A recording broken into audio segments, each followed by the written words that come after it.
So I was saying earlier, the place feels familiar because I'm a teacher, right? I've always wanted to do more than just teach in a classroom, right? I don't think somebody else thought of this before, right? To shoot a podcast in the middle of a classroom. No. It's a cool idea, isn't it? All right, but we're in a cool. Is this one of the classrooms that you usually? Yeah, we have passed exams in here. Oh, you did take exams here. Okay. How did the exams go?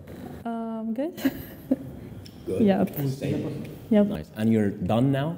Yep. That was my final exam Oh my God. earlier. Summer holiday now? Yes. Actually, no. No?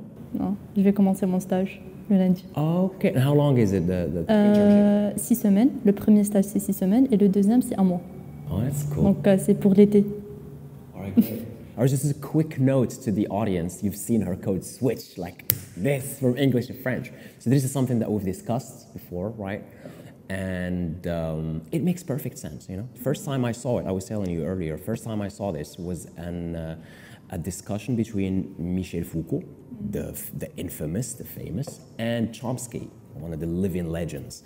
And they were conducting this discussion in this manner. Chomsky was speaking English because he's American, and Foucault was speaking French because he's French. And both could understand each other's languages perfectly, but to express themselves, they had to express themselves in the language that they felt most comfortable in. Do you get it? So it makes perfect sense that I speak English because that's the language I feel most comfortable in, and you do so, or you, in French, right? And yeah, so... C'est l'avantage d'être trilingue ou bien bilingue. True, Ouais. yeah, true. Puis ça apporte beaucoup au niveau de la culture, on peut parler à plus de monde, comprendre plus de monde, être proche de plus de monde. Donc c'est Absolutely, absolutely. I was on a train earlier, came from Tangier, and next to me was sitting a man who looked just like any typical Moroccan, right? He has a light beard. I saw him and I said, that guy's Moroccan. And a lady came and she wanted to get his place because she thought that he was taking her seat. And he was showing her his ticket. And I spoke to him in Darija, so something. And then he kept quiet. And then he said, I'm sorry, I don't speak Arabic. I was like, who are you? And it turned out he's British. And he's here in Morocco for the first time, first trip. Doesn't speak a word of Arabic or French. And interestingly, he invoked the topic of engineering, but hear me out, I kid you not. He said, man, I admire this train. He told me, do you know that in the UK, we don't have a train such as this one. We don't have a fast train such as this. Yeah, the government started this $5 billion project and it abandoned it midway through. And he was praising the train and praising Morocco. He said, man, your country is really, it's not a third world country, it's really good. But you know what it needs? It definitely needs more engineers. And I was like, I told him, I'm going to an engineering school. Deba shwiya. And I'm going to shoot in a podcast with a couple of engineers.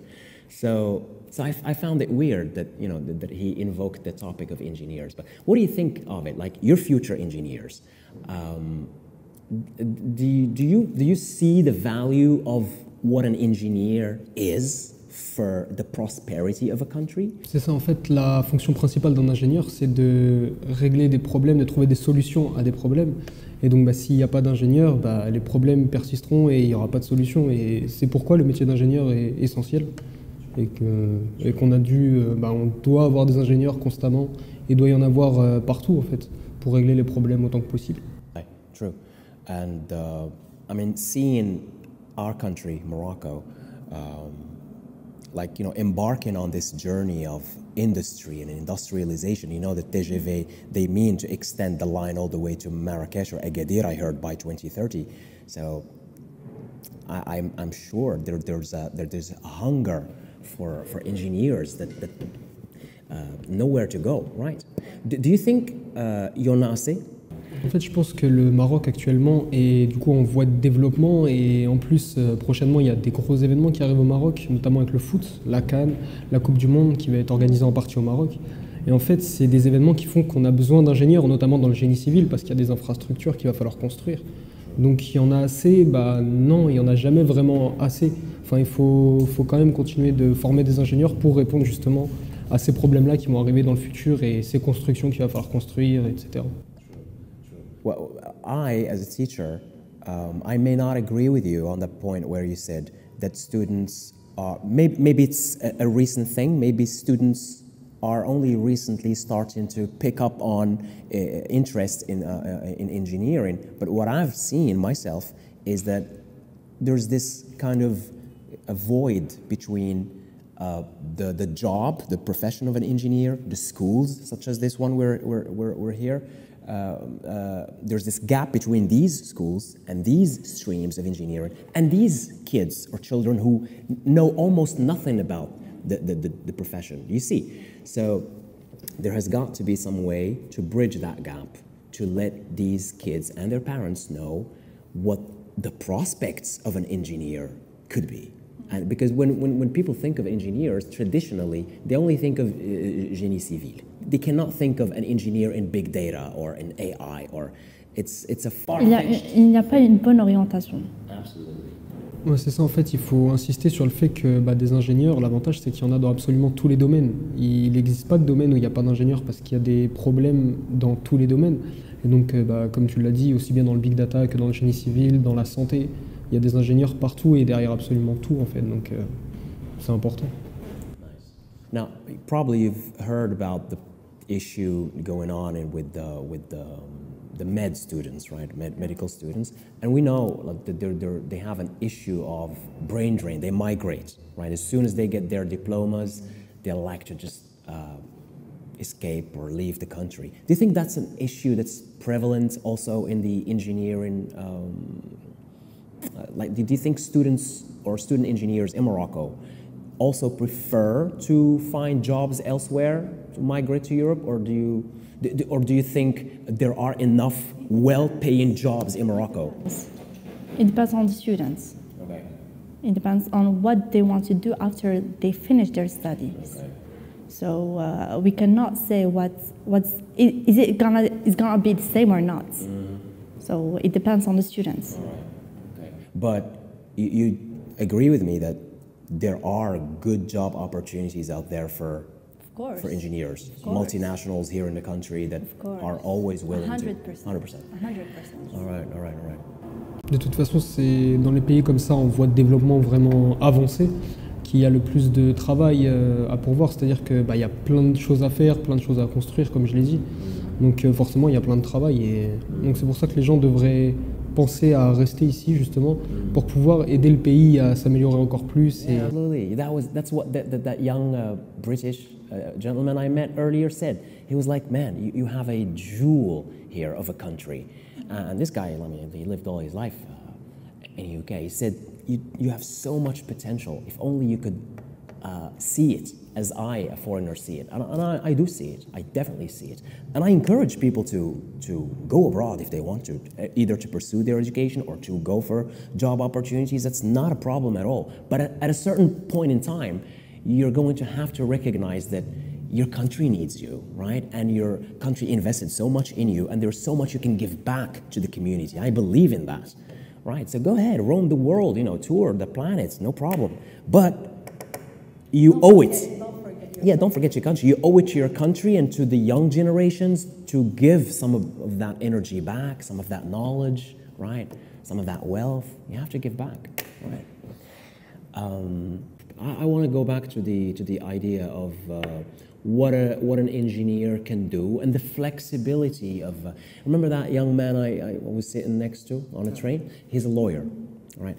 And he told me, with all due respect to the people people who study law, he said, I regret not having chosen engineering or medicine. I said, why? I said, because my brother is an engineer and he's been offered jobs in Australia, in North America. He can go anywhere. He can work from home. Yeah. He can solve those problems from home. But I, as a lawyer, I am geography constrained. I have to stay in the UK because the only law I know is the UK law, you see. So, and I like this aspect of flexibility in the profile of an engineer. He or she can go anywhere and work anywhere, right? As long as... Especially from home. And from home, yeah, right. Ouais, mais même au-delà de ça, l'aspect du voyage est important dans la carrière d'un ingénieur et dans le développement d'un ingénieur. Et c'est justement pour ça que l'EXI nous oblige à faire un semestre international, en fait, un semestre à l'étranger où on doit découvrir une autre culture, une autre langue. At least one? Non, on peut en faire au moins un, mais on peut en faire plusieurs avec, par exemple, des doubles diplômes, etc. On peut avoir vraiment plusieurs périodes à l'étranger, mais on doit avoir obligatoirement une période à l'étranger sur notre cursus. And when you say l'étranger, is it always France or can they go to other places in Europe, other countries? Non, ils peuvent aller dans plein de pays. Par exemple, moi j'ai la chance de pouvoir aller en Corée du Sud bientôt. Donc c'est là-bas Et que je on vais a faire mon des semestre étudiants, international. des étudiants déjà qui sont partis en Tunisie. Oh, nice. Ouais. So it's as a form of échange culturel or Semestre d'échange. C'est ça, en fait, c'est un échange culturel, mais il y a aussi de l'apprentissage. C'est-à-dire qu'on va là-bas dans une université pour faire des cours en anglais. Et il y a des cours dans d'autres langues, mais pour ça, il faut être à l'aise dans les langues, par exemple l'allemand, l'espagnol. Mais on va faire des cours en anglais et donc étudier de l'ingénierie en général. Et donc ça permet d'échanger la culture, mais également des connaissances au niveau de l'ingénierie, au niveau des sciences. really good. Well, one thing I noticed, you mentioned multiculturalism, right? One thing I noticed when I walked to this school is that I saw quite a lot of sub-Saharan African students. That was really good to see. And then Moroccans, and then there are a few French people. You're French, right? You're Half French, half Moroccan. half French, half Moroccan, okay. Mais oui, c'est quelque chose de très intéressant, c'est qu'ici, dans ce campus, le campus de l'EXI Casablanca, il y a énormément de cultures. Donc il y a des cultures de plein de pays d'Afrique, le Congo, la Côte d'Ivoire, le Sénégal, il y a plein de pays. Mais il y a également des Français et beaucoup de Marocains également. Donc ça permet un mélange de cultures et on essaie vraiment de promouvoir ça parce que c'est très enrichissant, très important au sein des élèves en fait. Definitely. It's as though you're living in some cosmopolitan place, like you're in New York or you meet all these people, and it's all happening inside. And he could be or she could be your classmate, right? So I want to go back to this idea of l'orientation, right? Because I really feel like it's an issue that bugs me and that requires everybody's energy to solve. Because I talk to people from, I don't know, from Germans, for instance, and they put a lot of importance, they place a lot of importance on putting children on the right track as early as possible, right? So 11 or 12-year-old kid in junior high school has a rough idea where he or she wants to do, right? And you come here and you find kids who graduate from high school not having a clue what they want to do, right? That's lost. And I think that's a waste. So this is a question from me to you. What would you say are the criteria, right, for you to choose a career? What are you looking at before you choose a career? If this is a question. En fait, ce que je trouve moins important, la première chose que j'ai regardé personnellement, c'était l'employabilité et le fait de voir si le métier que je souhaitais faire avait un taux d'employabilité assez fort. C'est-à-dire que, par exemple, il y a des métiers qui peuvent me passionner, mais si c'est un métier qui n'a pas d'avenir, un métier qui est voué à disparaître, par exemple avec l'avènement de l'intelligence artificielle, il y a des métiers qui seront supprimés, c'est évident. Et donc je cherchais vraiment ça, histoire de ne pas me retrouver avec un diplôme qui, dans le futur, ne vaudra rien. Et là, justement, avec le diplôme d'ingénieur, je suis certain que un diplôme d'ingénieur ne peut pas disparaître. C'est-à-dire qu'on a besoin des ingénieurs. Et justement, les ingénieurs sont les principaux concernés quand il faut apporter à un pays, quand il faut vraiment faire avancer le pays. Absolutely. Look at Germany, man. Germany and the industry it has. Look at Taiwan. I gave this example before, remember. It's just a tiny country, but the whole world depends on Taiwan and the capacity that its engineers have in building those semiconductors. The world could stop. I wouldn't be able to operate that camera or the phone you have, right? So, yeah, definitely. So employability is said. You look into whether that degree or that training has a future in terms of employability. Alors moi, je pense que la première chose à prendre en compte, c'est la reconnaissance d'un diplôme. Donc le fait d'être certain que le diplôme que la personne va faire va vraiment être mis en valeur, va vraiment pouvoir servir dans le monde du travail et être efficient. Et c'est justement pour ça que j'ai choisi l'EXI Casablanca, parce que le diplôme qu'on développe ici est reconnu par l'État marocain et également l'État français. Donc ça nous permet un grand champ d'action possible. Je peux travailler aussi bien en France qu'au Maroc. et même partout ailleurs en fait. Donc c'est vraiment quelque chose qui moi m'a attiré et m'a conforté dans mon choix. And how do you feel about going on an internship? Are you excited? Actually, I'm so excited and I'm so afraid. Okay. Afraid is good because you know that it's like you're breaking the ice, you're putting your feet in the job market in a seamless and slow manner, and it's much better than just jumping right from school to a company. I imagine like fresh graduates who just plunge into the job market, they're confused. It's very hard for them to just slide into the culture of. Do you study entrepreneurship, for instance? Do you have a class where you study, I don't know, how to make a business plan, how to conduct business? Is this something that you usually study? Oui, c'est ça. On a eu justement des cours plus tôt dans l'année qui parlaient de cela. Et au-delà de ça, on a même des intervenants qui viennent présenter le monde de l'entreprise dans leur domaine, justement. Donc on a des sociétés qui sont venues présenter le domaine du génie civil, le domaine de l'intelligence artificielle, et ils parlent au-delà de leur domaine, de leur entreprise, du monde de l'ingénierie, du monde du travail en général. Donc ça permet quand même de s'immiscer petit à petit dans le monde du travail. Nice. All right, so let me go back because I really want a full answer to my question. So you said first thing a student ought to take into consideration is the value of that degree or diploma, right? Whether that degree is recognized, right, by the state, whether it's going to allow her or him to work, to find a job either here or abroad. And then you said choice of school matters because no two schools are the same. You mentioned, you highlighted the fact that your school here, Legacy, makes you or pushes you to go on an internship every year so that by the end of the 5-year training, you have the sum of 1 year, and that's a lot. Okay. Any other criteria, any other tip, advice to students? C'est comme je viens de le dire justement, le fait qu'il y ait cette polyvalence en fait dans les cours qu'apporte l'Exica, l'Exi Casablanca, c'est que on va avoir notamment ce que j'ai cité des soft skills, et en fait c'est des choses qu'il ne va pas y avoir énormément dans d'autres écoles, et ça va apporter énormément à une personne parce que après pour communiquer avec les gens, pour avoir des capacités oratoires par exemple, c'est quelque chose de très important et c'est ce qui est enseigné ici. Nice. Et moi personnellement ça m'apporte énormément. One thing I didn't know about what your school teaches here is that there's this diversity of there's polyvalence in so when a student walks here, he or she is not going to come out specialized or a specialist in one domaine d'activité, but you have plusieurs domaines d'activité, right? And you study them all, right? So how is that better than having a specialist engineer in one domain? En fait, il n'y en a pas un qui est particulièrement mieux que l'autre. En fait, c'est des choses complètement différentes. C'est-à-dire que dans le monde du travail, on a besoin d'ingénieurs spécialisés, mais on a également besoin d'ingénieurs généralistes. Parce que justement, c'est ces ingénieurs généralistes-là qui vont comprendre plusieurs domaines et qui vont pouvoir faire le pont entre un ingénieur spécialisé et un autre ingénieur spécialisé. Parce qu'un ingénieur spécialisé, admettons en aéronautique, et un ingénieur spécialisé en conception mécanique, ils ne vont pas nécessairement se comprendre. Mais un ingénieur généraliste qui aura fait un peu d'aéronautique et un peu de conception mécanique, il va pouvoir comprendre les deux, mettre en relation les deux. Donc en fait, c'est même pas deux métiers qu'on peut vraiment opposer, c'est deux métiers qui se complètent l'un et l'autre. Et c'est justement moi une des raisons pour lesquelles j'ai choisi la formation d'ingénieur généraliste ici à l'Exi Casablanca. C'est que je ne savais pas vraiment dans quel domaine je souhaitais aller parce qu'il y avait plusieurs domaines qui m'intéressaient vraiment beaucoup. Et justement, le fait d'avoir un diplôme généraliste va me permettre d'avoir le temps de choisir un domaine et même si je le souhaite dans ma vie de travailler dans plusieurs domaines.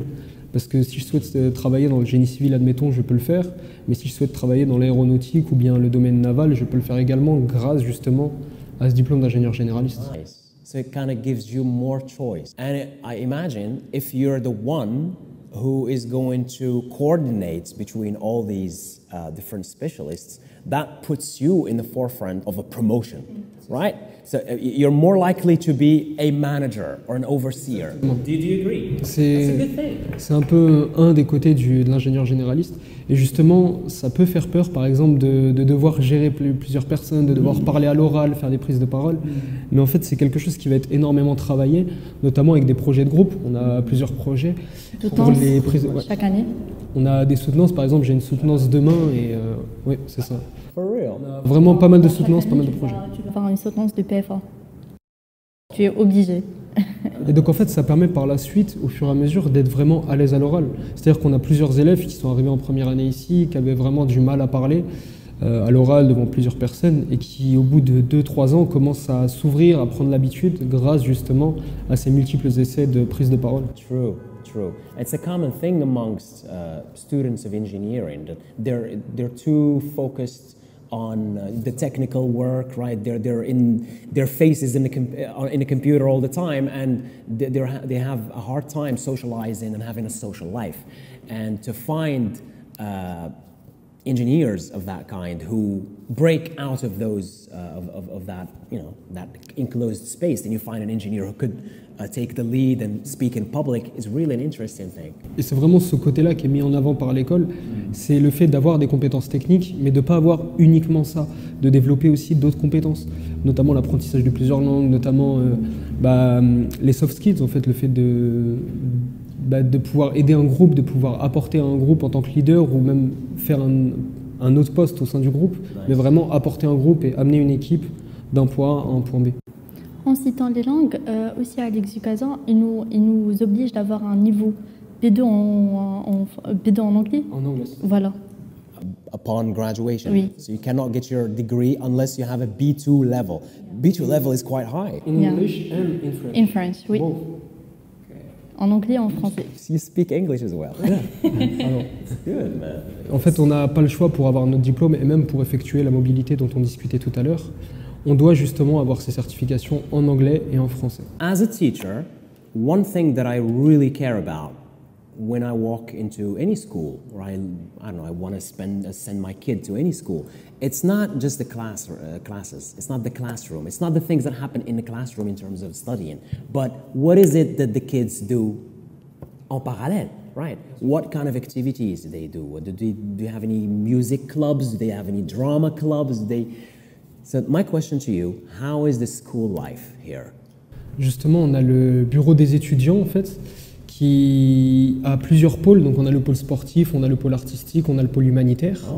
Et donc, ça permet de vraiment faire différentes activités en dehors de cela. Et même au-delà de ça, il y a des événements, notamment quand tu étais venu animer la masterclass. I like that, yeah. It was a good, right? It was storytelling and Especially public the speaking. story that you have told us in the first sort of Well, in the beginning of the I master. had to steal your attention. Mais au-delà de ça, en fait, on a vraiment un panel très large, ce qui permet aux gens de se retrouver peu importe ce qu'ils aiment. C'est-à-dire que moi, par exemple, j'aime le sport. Et donc, le bureau des étudiants promeut plein de sports. Mais on a aussi le pôle humanitaire que je trouve très important et qui, moi, m'a touché personnellement parce que, notamment quand il y avait eu le tremblement de terre à Marrakech, ils avaient été justement aidés, apporter des provisions, ils avaient été faire classe à des élèves, etc. Donc il y a vraiment plein de choses. You take caravans, humanitarian caravans. On vient de faire un événement du don du sang. Oh, nice. That's really good. And all of this is run by students. Exactement. The administration has nothing to do with this. It's just students.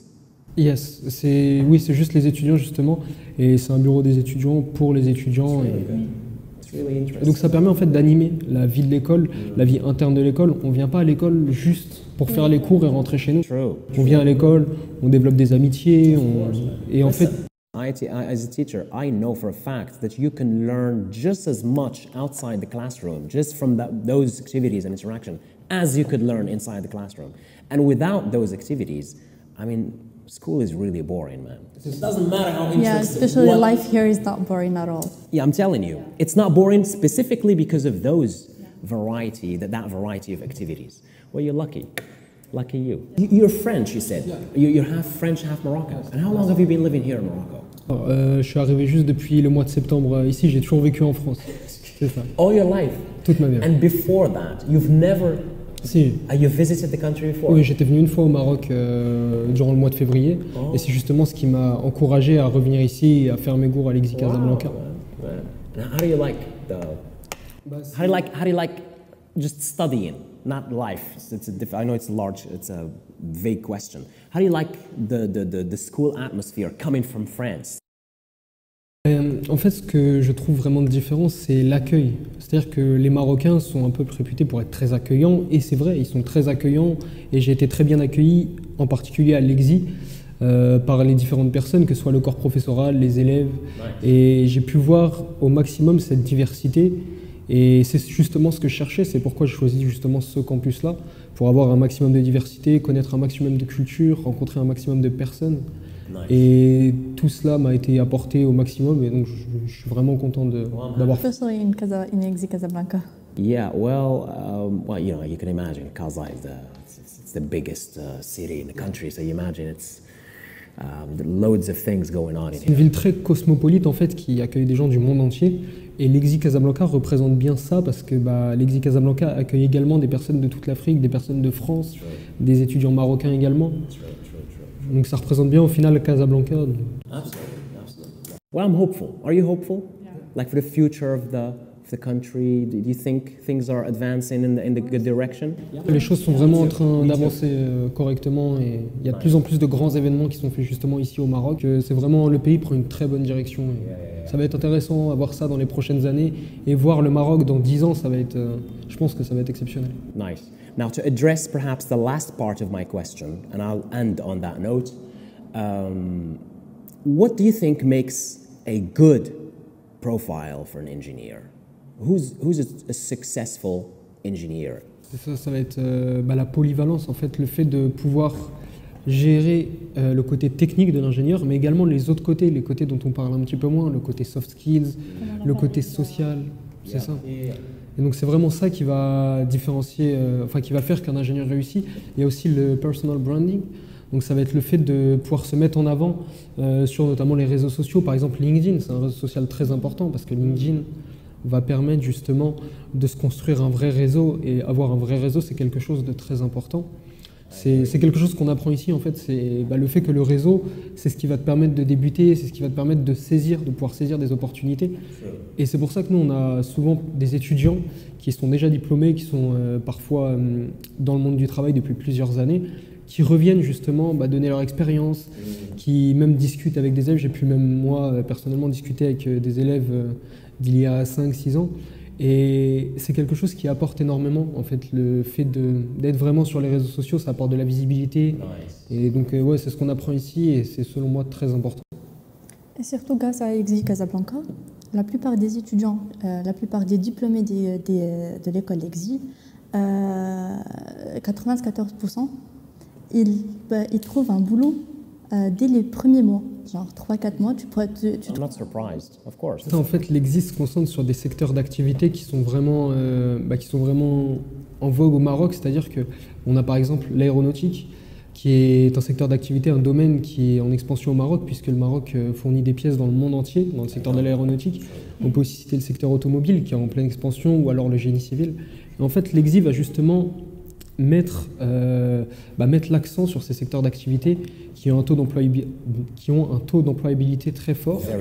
Et donc ça permet de trouver du travail assez rapidement et comme l'a dit ma camarade, 94% dans les 4 mois après obtention du diplôme, c'est un chiffre qui est vraiment impressionnant et ça montre que justement ce dont on parlait tout à l'heure, le fait que des ingénieurs au Maroc, il n'y en a jamais assez et il faut vraiment des ingénieurs pour faire continuer de progresser le pays, en fait, pour que le pays continue de progresser et continue de s'améliorer encore et encore. Well, I think we ended on a high note. Thank you. On vous a donné le maximum de réponses. Well, I'm getting there. I'm definitely getting there, and I'm sure my audience or whoever's going to watch this will have an insight into the profile of an engineer, and more importantly, to one of the best engineering schools in Morocco, EXI. And I'm grateful for. I'm grateful for this conversation. Thank you so much for showing up. I know you're tired, probably you're done with the exams and all, and I hope you get to spend a very rewarding summer after your internship, of course. Thank you so much. It's been a pleasure talking to you. Thank you, my man. You going back to France? I'm going back to France, and after I'll go to South Korea. Okay. Il va partir, il a un semestre d'échange. Nice. Mais ouais, c'est ça.